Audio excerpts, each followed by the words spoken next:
नमो नमः सद्गुरुभ्यो नमो नमः। नमो नमः सद्गुरुभ्यो नमो नमः। श्रीगुरुचरणध्वन्त्वं वन्दे अहं मथितदुस्सहध्वन्त्वं भ्रान्तिग्रहोपशान्तिं पांसुमयं भसितमातनुते देशिकवरं दयालुं वन्दे अहं निहितनिखिलसन्देहं यश्चरणद्वय अद्वयानुभव उपदिशति तत्पदस्यार्थं शुद्ध्यतिहीनान्तरात्मा कृष्णपदाम्भोजभक्तिमृते वसनमिव क्षारोध्यैर्भक्त्या प्रक्षाल्यते चेतः। मायाहस्तैर्वयित्वां भरणकृतिकृते मोहमूलोद्भवं मां मातः कृष्णभिताने चिरसमय उदासीनभावं गतासि कारुण्यैकाधिवासे सकृदपि वदनं नेक्ष्यसे त्वं मदीयं तत्सर्वज्ञनकर्तुं प्रभवति भवति किं न मूलस्य शान्तिम् उदासीनस्तब्धः सतत अगुणः सङ्करहितः भवांस्तादक्कातः परमिह भवेज्जीवनगतिः अकस्मात् अस्माक् यदि न कुरुते स्नेहमततः वसस्व स्वीयान्तर्विमलजठरे अस्मिन् पुनरपि। जन्माद्यस्य यथोऽन्वयादितरश्चार्थेषु अभिज्ञस्वराट् तेने ब्रह्महृताय आदिकवये मुह्यन्ति यत्सूरयः तेजो वारिमृधां यथा विनिमयो यत्र त्रिसर्गो मृषा धाम्ना स्वेन सदा निरस्तगुहं सत्यं परं धीमहि। सान्द्रानन्तावबोधात्महमनुपमितं कालदेशावधिभ्यां निर्मुक्तं नित्यमुक्तं निहमसदसहस्रेण निर्भास्यमानम् अस्पष्टं दृष्टमात्रे पुनरुरुपुरुषार्थ आत्मकं ब्रह्मतत्त्वं तत्तावद्भाति साक्षात् गुरुपवनपुरे हन्तभाग्यं जनानाम्। श्रीहरिं परमानन्तम् उपदेष्टारमीश्वरं व्यापकं सर्वलोकानां कारणं तं नमाम्यहम्।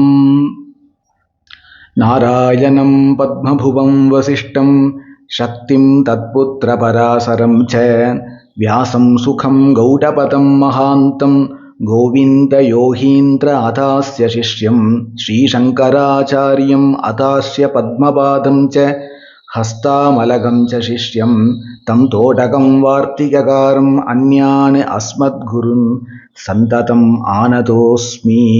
गोपिका जीवनस्मरणं गोविन्द गोविन्द। सद्गुरुनाथ महाराज की जय।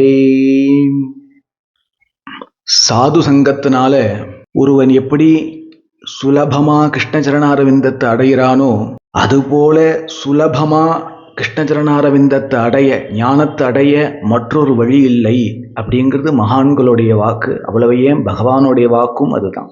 சுலபமான வழி இல்லை அப்படிங்கிறத விட வேற வழியே இல்லை. அவன் பக்தி மார்க்கத்தை பின்பற்றிருக்கட்டும் அதுவா ஞான மார்க்கத்தை பின்பற்றிருக்கட்டும், எந்த மார்க்கத்தை பின்பற்றிண்டு எந்த சாதனையை பண்ணி கொண்டு இருந்த போதிலும் சாது சங்கம்தான் அவனுக்கு அந்த சாதனையோடைய பலனை பெற்று தருமே ஒழிய அவனுடைய வில்பவரோ முயற்சியோ இல்லை. குருவாயூரப்பன் ஸ்ரீமத் பாகவதத்துல ஏகாதச ஸ்கந்தத்துல உத்தவரிடத்துல சொல்றார், பிராயேன பக்தி யோகேன சத்சங்கேன வினோத்தவா நோ உபாயோ வித்யதே சத்யங் பிரயாணம் ஹி சதாமகம் அப்படிங்கிறார். உத்தவா, இதர சாதனைகளை செய்து என்னை அடைஞ்சுடலான்னு நினைச்சுட்டு இருக்கிற முமுக்ஷுக்களுக்கு அந்த சாதனை பூர்ணமா பலன் கொடுக்கும் அப்படின்னு சொல்றதுக்கு இல்லை. ஆனால் சதா கிருஷ்ணானுபவத்திலேயே இருக்கிற ஹரிதாசர்களுடைய பாதத்தை சாதுக்களை ஆசிரியிச்சுட்டாயானால் அவர்கள் என் சரணத்துல கொண்டு சேர்த்துடுவா உத்தவா.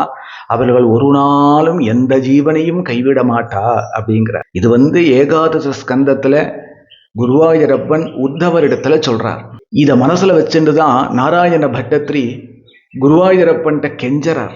என்ன கெஞ்சறார் அப்படின்னா, பக்தே உற்பத்தி விருத்திஹி தவ சரணஜுஷாம் சங்கமேனைவ பும்சாம் ஆசாத்யே புண்ணியபாஜாம் ஸ்ரீயைவ ஜகதி ஸ்ரீமதாம் சங்கமேன தத் சங்கோ தேவ பூயாம் மம கலு சததம் தன்முகாத் உன்மிஷத்பிஹி त्वन्माहात्म्य प्रकारैः भवति च सुदृढा भक्ति उद्धूत पापाः.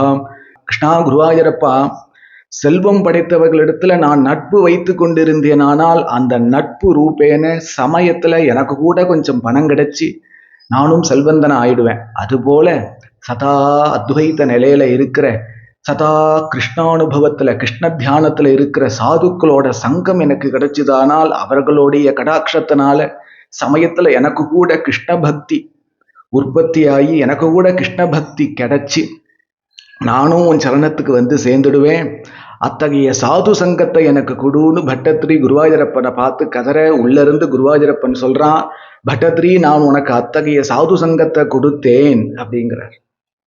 சாது சங்கத்தினாலதான் பக்தி வரும். 1000 சாதனை பண்ணிவிடலாம், அதனால ஈஸ்வரனை பிடிச்சிட முடியுமோ? நம்ம சாதனைக்கு உட்பட்டவனா என்ன குருவாயூரப்பன்? அவனுக்கே ஸ்வயம் பிரகாசம்னு ஒரு பேர் உண்டு. ஸ்வயம் பிரகாசமான வஸ்துவை பிடிக்கிறதுக்கு இன்னொரு உபாயத்தை தேடுற பரியந்தம் அந்த வஸ்து பிடிபடாது, சுத்திட்டே இருக்க வேண்டியதுதான். மேலும் கிடைக்கதறியதான இந்த மனித பிறவி கிடைச்சிருக்கிறதுக்கு காரணம் பக்தியை சம்பாதிச்சுக்கணும், கிருஷ்ண பக்தியை சம்பாதிச்சுக்கணும், ஆத்ம சாட்சா்காரத்தை அடையணும். இதெல்லாம் தான் முக்கிய காரணம். முக்கிய காரணம் இல்லை, இது ஒண்ணுதான் காரணம். இந்த மனித பிறவி கிடைச்சிருக்கிறதுக்கு இதுதான் காரணம். அநேக கிரந்தங்கள்ல நிறைய மகான்கள் இந்த மனித பிறவியோடைய பெருமைகளை எடுத்து சொல்லியிருக்கான். காரணம் என்ன? பாகவதத்திலையும் நிறைய இடத்துல வருது. காரணம் என்னன்னா, இந்த மனித பிறவியில தான் பகுத்தறிவுன்னு ஒண்ணு உண்டு, மனசுன்னு ஒண்ணு உண்டு, அகங்காரம்னு விசேஷமா ஒண்ணு கொடுத்துருக்கான்.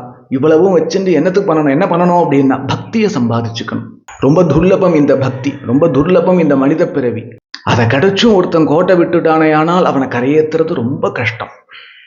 ஸ்ரீமத் பாகவதத்துல 3ய ஸ்கந்தத்துல கபில பகவான் ஒரு ஜீவனுடைய யாத்திரையெல்லாம் வர்ணிக்கிறார். அதுல இந்த மனித பிறவிக்கு அடுத்து இன்னொரு மனித பிறவிதான் நிச்சயம் கிடைக்கும்னு சொல்ல முடியாது, கீழ்நிலை பிறவிகள் எல்லாம் கிடைக்கும் அப்படிங்கிறார்.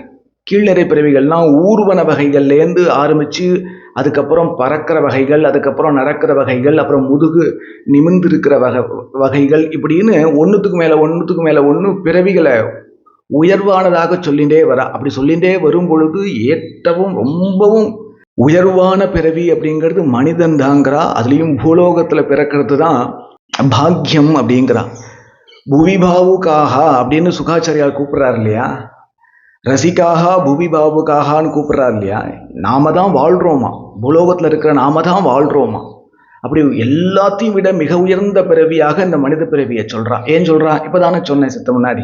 பக்தியை சம்பாதிச்சுக்க முடியும், ஞானத்தை சம்பாதிச்சுக்க முடியும், வைராக்கியத்தை சம்பாதிச்சுக்க முடியும். அதனால கீழுள்ள பிறவிகள் எல்லாம் ஒரு உதாரணத்துக்கு சொல்றேன். ரொம்ப கீழ்நிலை பிறவி எறும்புன்னு ஒரு பிறவி வச்சுப்போம். இந்த எறும்புக்கு மேல புறா கிளி ஏதோ ஒன்று வச்சுக்கோங்க, அதுக்கப்புறம் விலங்குகள், இப்படியே போறது இல்லையா. இது மாதிரியான நிறைய 84 லட்சம் பிறவிகள் உண்டு. அத்தனை பிறவியுமே அந்த பிறவியில இருக்கிற அந்த வஸ்து அதை வழி நடத்தாது. இப்போ எறும்புனா எறும்பு சங்கல்பிச்ச பிரகாரம் வாழ முடியாது, குரங்குனா குரங்கு சங்கல்பிச்ச பிரகாரம் வாழ முடியாது. அதை பார்த்துக்கிறதுக்கு பிரகிருதி இருக்கு, பிராரப்தம் இருக்கு, சாட்சாத் குருவாயூரப்பனே இருக்கான். எறும்பு பிறவியை கரெக்டா அந்த எறும்பு பூர்த்தி பண்ணி தேகத்தை விட்டுடும். அதுக்கப்புறம் எறும்புக்கும் கீழே உள்ள பிறவிங்கிறது கிடையாது, அதற்கும் மேலதான். புறா பிறவி கிடைச்சதுன்னு வச்சுக்கோங்க, பறவைகள் பிறவி கிடைச்சதுன்னு வச்சுக்கோங்க. அந்த பறவைகளுடைய பிறவியையும் அது கரெக்டா வாழ்ந்துட்டு அதை முடிச்சு அதற்கு மேல போயிடும், அதற்கும் அடுத்த ஸ்டெப் உயர்ந்துடும். இப்படியே வர வர வர மனித பிறவி அப்படின்னு வந்து நிற்கிறது. இந்த மனித பிறவியில தான் அவனுக்கு புத்தி மனசு அகங்காரங்கள் எல்லாம் கொடுக்கப்பட்டிருக்கு, பகுத்தறிவு கொடுக்கப்பட்டிருக்கு, ஆத்ம விசாரம் பண்றதுக்கு சக்தி உண்டு. இந்த மனித பிறவியை வச்சு இந்த மனித பிறவி கிடைச்சுடுத்துனா இனிமே அதற்கும் அடுத்து மேலதான் அப்படின்னு சொல்ல முடியாது, இவ்வளவு கொடுத்தும் சொல்ல முடியாது. ஏன்னா அந்த மனித பிறவிகளை இது மாதிரி கொடுத்துருக்கிற சக்திகள் எல்லாம் வச்சுண்டு ஒன்று அந்த ஜீவன் அடுத்த ஸ்டெப்பு சொர்க்கலோகவாசியாவோ பிரம்மலோகவாசியாவோ மேலே இன்னும் உயர்ந்துட்டே போகலாம். இல்லை இதெல்லாம் அனித்தியம், இதுவும் அனித்தியம் அப்படின்னு தீர்மானிச்சுட்டு தீவிர வைராக்கியத்தினால முமுட்சுத்துவம் ஏற்பட்டு பக்தி ஞான வைராக்கியங்களை சம்பாதிச்சுண்டு கிருஷ்ணச்சரணத்தை அடைஞ்சி இந்த சம்சார சக்கர சுழல்ல மாட்டிக்காம தப்பிச்சுண்டுடலாம். எதுவும் பண்ணலாம். இல்லை இது ரெண்டையும் விட்டுட்டு புதிய புதிய கர்மாக்கள் செஞ்சு அதன் பலனாக அதுக்கும் மறுபடியும் கீழே போயிடலாம். இதுக்கு முன்னாடி கீழே இருந்து மேலே வர பரியந்தும் மேலேயே தான் வந்துட்டு இருக்கும் ஒரு ஜீவன். காரணம் என்ன? அதற்கு அதை பார்த்துக்கணும்னு அவசியம் இல்லை. புறா தன்னை பார்த்துக்கணுமா என்று அவசியம் இல்லை. அதற்கு மனசு இல்லை. மனுஷனுக்கு கிடைச்ச மாதிரி மனசு புறாக்கு கிடையாது. அதனால புண்ணிய கர்மாக்கள் பண்ணணும், பாப கர்மாக்கள் பண்ணணும், இப்படிலாம் அதற்கு ஒன்றும் இல்லை. இப்படிதான் சிஸ்டமேட்டிக்கா எழுந்திருக்கணும், இப்படிதான் எந்த விஷயமும் இல்லை. அது கரெக்டா அதுக்கு என்ன சிஸ்டம் கொடுக்கப்பட்டிருக்கோ அந்த பிராரப்த பிரகாரம் அது வாழ்ந்து தேகத்தை விட்டுடும். அதோடைய ஜீவிதத்துக்கு இல்லை இடைஞ்சலா எதையுமே கொண்டு வராது, கொண்டு வர முடியாது. அத்தகைய சக்தியை கொடுக்கல. ஆனா மனித பிறவிக்கு அவ்வளவும் கொடுத்துருக்கான். அதனால அதை வச்சுட்டு மேலையும் போகலாம் கீழையும் போகலாம் அப்படிங்கிறது விஷயம். அப்படி இருந்த போதிலும் ரொம்ப ரேரான சுச்சுவேஷன்ல மற்ற ஜீவராசிகள் கூட பக்தி ஞான வைராக்கியம் சம்பாதிச்சுக்கிறதுக்கு ஸ்பிரிச்சுவல் லைஃப்ல வந்துடும். ரொம்ப ரேர். சாதாரணமா நம்ம அதெல்லாம் பார்க்க முடியாது. ரொம்ப அபூர்வமா சில பிரத்யேகமான சாகச்சரியத்துல மாத்திரம்தான் அது நடக்கும், சூழ்நிலையில மாத்திரம்தான் அது நடக்கும். அது ரொம்ப ரேர். அது இல்லைன்னு சொல்லவே முடியாது. என்னதான் மனித பிறவிக்குத்தான் பக்தி அப்படின்னு சித்தாந்தம் பண்ணி வச்சிருந்தா கூட சில அபூர்வமான சாகச்சரியங்கள்ல இது மாதிரிதான் நடக்கும். உதாரணம் என்ன அப்படின்னு பார்த்தோமானால், பொதுவா மகான்கள் மனசுக்கு உபமானமா குரங்க சொல்லுவா, சஞ்சலத்துக்கு உபமானமா குரங்க சொல்லுவா. குரங்கு ஒரு இடத்துல ஒரு நிமிஷம் ஸ்வஸ்தமா உட்காராதுங்க. குரங்க என்னைக்காவது நோட் பண்ணி பார்த்துருக்கேளோ, நோட் பண்ணியிருக்கேளோ? நான் ஒரு 6-7 வருஷம் ரமணாசிரமமே கதின்னு இருந்தேன். அப்போ மதியம் 12 to 2 அந்த நியூ ஹாலை சாத்திடுவா. அப்போ வாசலில் தான் உட்காந்துருக்கணும். நான் அங்கே தான் பிக்ஷை எடுத்து சாப்பிட்டு வாசல்லே உட்காந்துருப்பேன். அப்போ இந்த குரங்குகளை நோட் பண்ணிகிட்டே உட்காந்துருப்பேன் 7-8 வருஷம். அதனால் என்னால் ரொம்ப கிளியராக சொல்ல முடியும், ஒரு இடத்துல ஒரு நிமிஷம் கூட இந்த குரங்கு சொஸ்தமாக உட்காராது. மற்றொரு விஷயம், ஒரு காரியத்தையும் முழுசாக உருப்படியாக பண்ணாது. இந்த காரியத்தை ஏதோ பண்ணிகிட்டே இருக்கும். அது பண்ணுற காரியமே பிரயோஜனம் இல்லாத காரியமாக இருக்கும். போயிட்டும் அந்த காரியத்தை பண்ணிகிட்டே இருக்கும். அதை அப்படியே விட்டுட்டு இன்னொரு காரியத்தை ஆரம்பிச்சிடும். சரி, இதையாவது பூர்ணமாக இருக்குமானா எங்கே பிடிக்கிறது? அதை விட்டுட்டு அப்படியே அடுத்த காரியத்துக்கு போயிடும். எந்த காரியத்தையும் பூர்ணமாக முடிக்காது. இதெல்லாம் குரங்கோடைய சுபாவம். அதனால தான் மனசை குரங்கோட உபமானம் பண்ணி சொல்லுவா பெரியவாள்லாம். ஜபம் பண்ணணும்னு உட்காருவோம். அப்போ பார்த்து தான் ரொம்ப நாளாக செஞ்சு முடிக்க வேண்டிய ஏதோ ஒரு வேலை ஞாபகம் வரும். அது அல்ப வேலையாக இருக்கும். சரி, அதை போய் பண்ணி பார்ப்போம்னா அதை பண்ண முடியாது. இல்லை, ஜபத்தை விட்டுட்டு 1 மணி நேரமாக வேஸ்ட் பண்ணிட்டு இருக்கமே, சரி மறுபடியும் ஜபத்தை உட்காருவோன்னா அப்போ பார்த்து யாராவது பேச வருவா, இல்லை அப்போ பார்த்து ரெஸ்ட் ரூம் போயிட்டு வரலான்னு தோணும். இதெல்லாம் மனுஷன் மனசோடைய இயல்பு. அப்படி சொல்கிறேன் இல்லையா?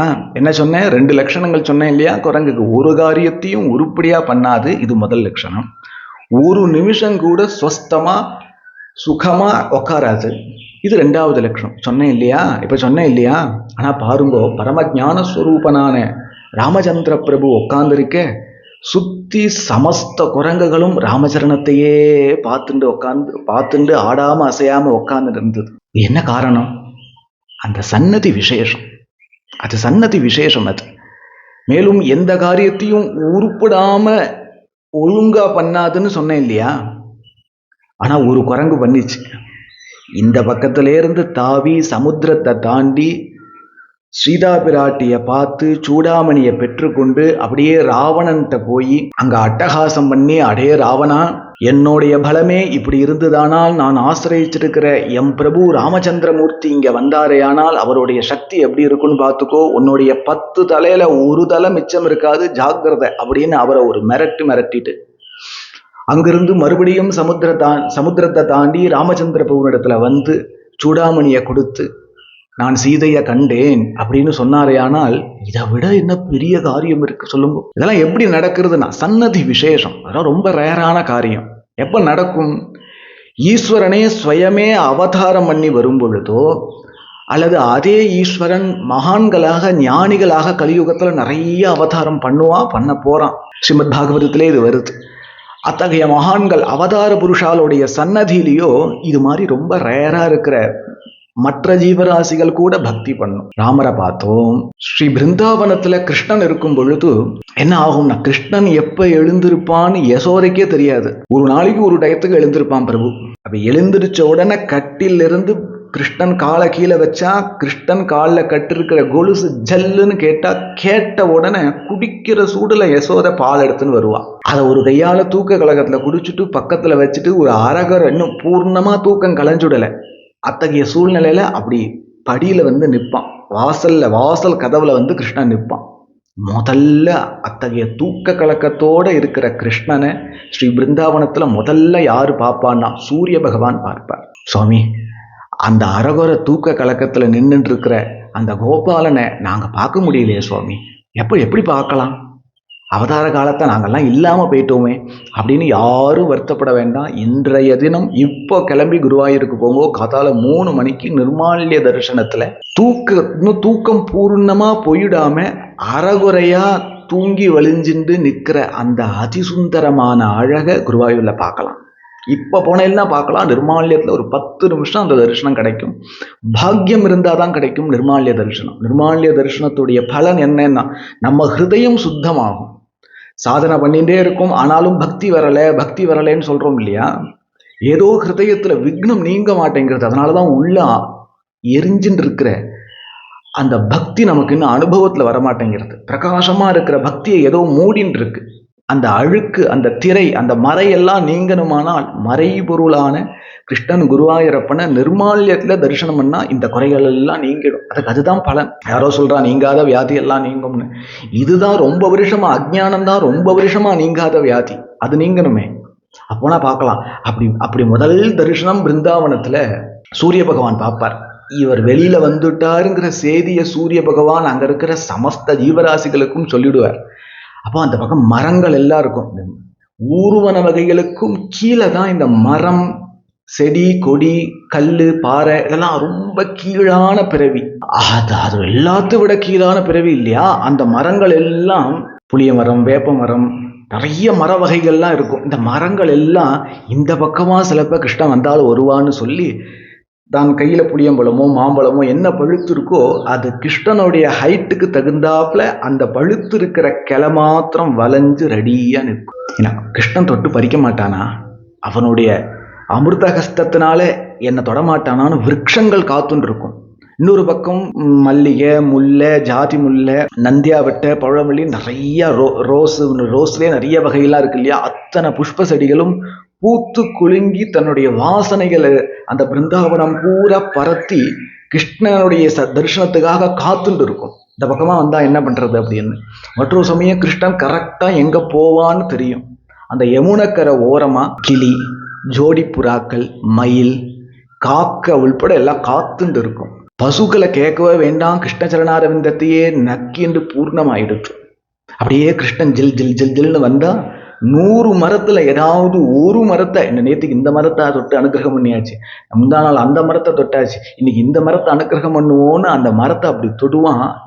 ரொம்ப கீழ்நிலை பிறவியா இருக்கக்கூடிய மரம் சிலிர்த்துக்கும். அப்படியே பிரம்ம சம்ஸ்பரிஷம் அத்தியந்தம் சுகமஷ்ணுதேன்னு சொல்றோம் இல்லையா? மேனி சிலிர்த்துக்குமா மரத்துக்கு கூட. அந்த பக்கம் இருக்கிற மயில்கள், பறவைகள் எல்லாம் கிருஷ்ணன் எங்க விளையாடுறானோ அந்த சன்னதியை சுத்தே பிரதட்சணம் பண்ணி கரையை எடுத்து.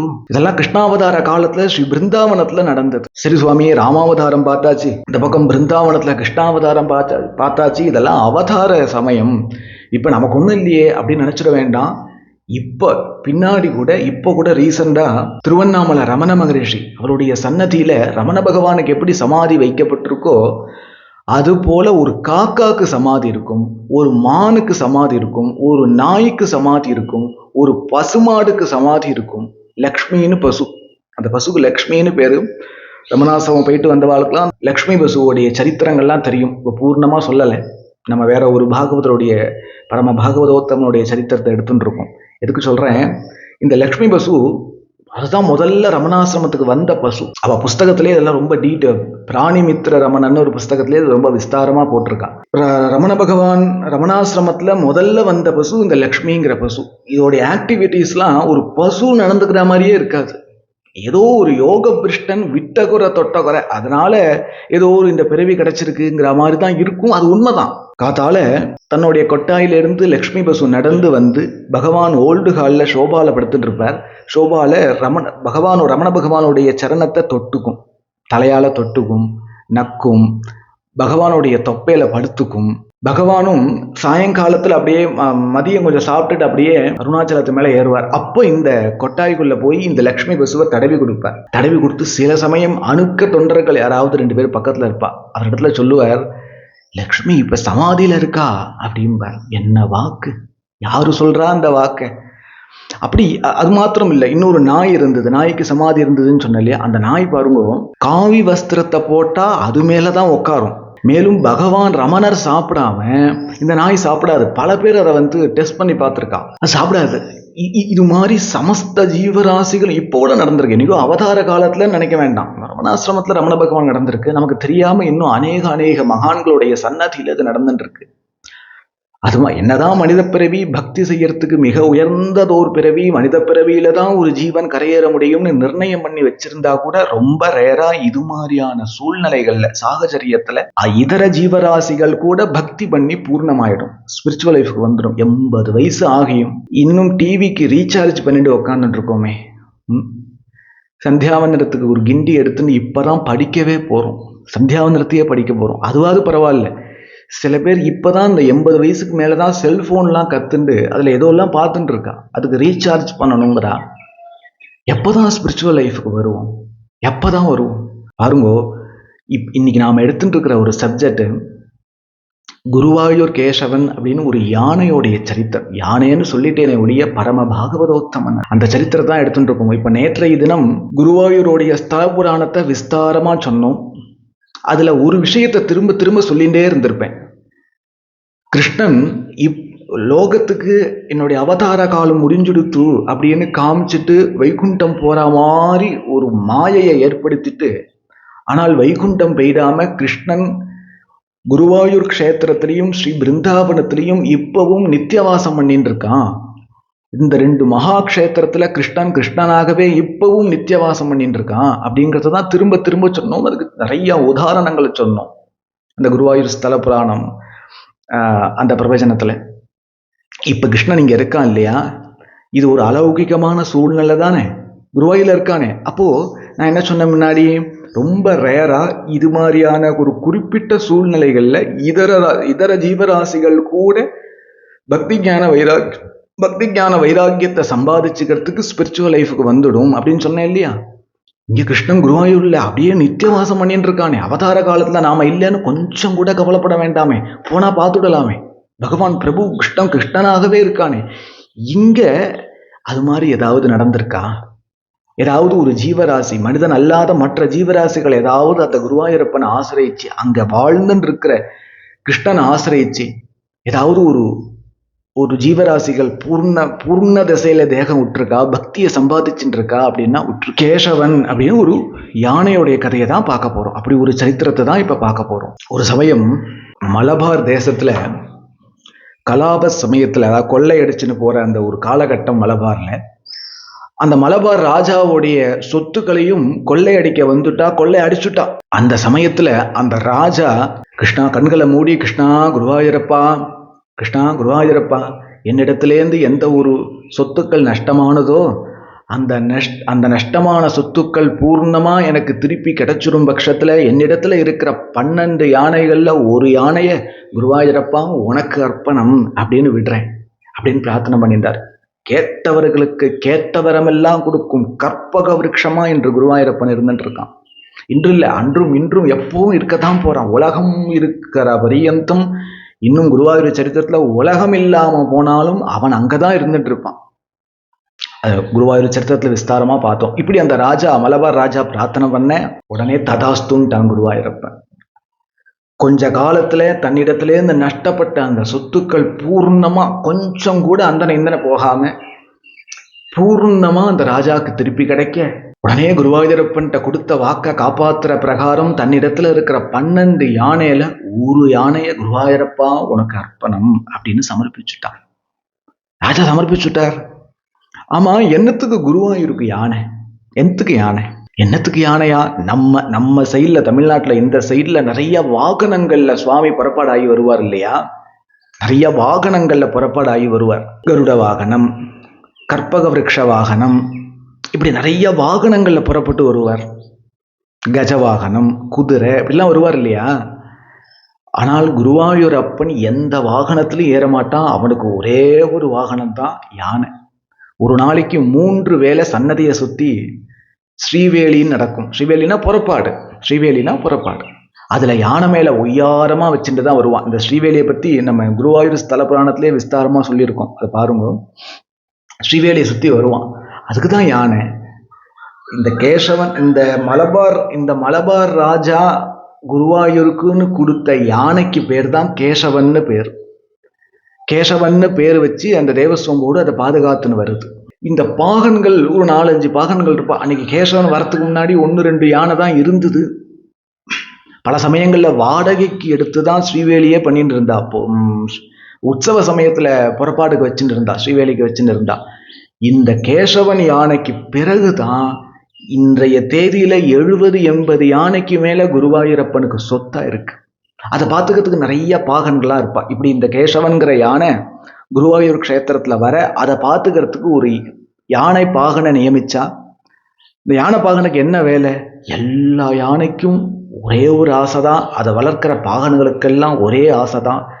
எப்போ நம்ம குருவாயூரப்பனை நம்ம யானை தூக்க போறது, ஸ்ரீவேலியில தூக்கின்னு சுத்த போறது, அது எப்போ நடக்க போறது அப்படின்னு தான் எல்லாருக்கும் ஆசை. அதற்கு தான் பயிற்சி பண்ணுவான். அந்த யானையை பயிற்சி பண்ணுவான், அதை பயிழ்விப்பான். அப்படிதான் இந்த யானையை பயிழ்விக்கும் பொழுதுதான் ஒரு விஷயம் தெரிஞ்சது. இந்த யானை நார்மலா இல்லை. இந்த கேசவன்கிற யானை நார்மலா இல்லை. கொஞ்சம் மெல்லியது ஒரு பைத்தியம் இருந்தது. பிராந்துன்னு சொல்லுவா மலையாளத்துல. ஒரு மெல்லியது ஒரு பைத்தியம் இருந்தது. பொதுவாகவே குட்டி யானைகள் கொஞ்சம் குசும்பா தான் இருக்கும், விஷமமா தான் இருக்கும்னா கூட விஷமத்தோடு கூட ஒரு மெல்லிய பைத்தியம் இருந்தது. கம்ப்ளீட்டா பைத்தியம் ஆயிடல. அதனால இது யானை பாகனுடைய பேச்செல்லாம் கேட்க மாட்டேங்கிறது.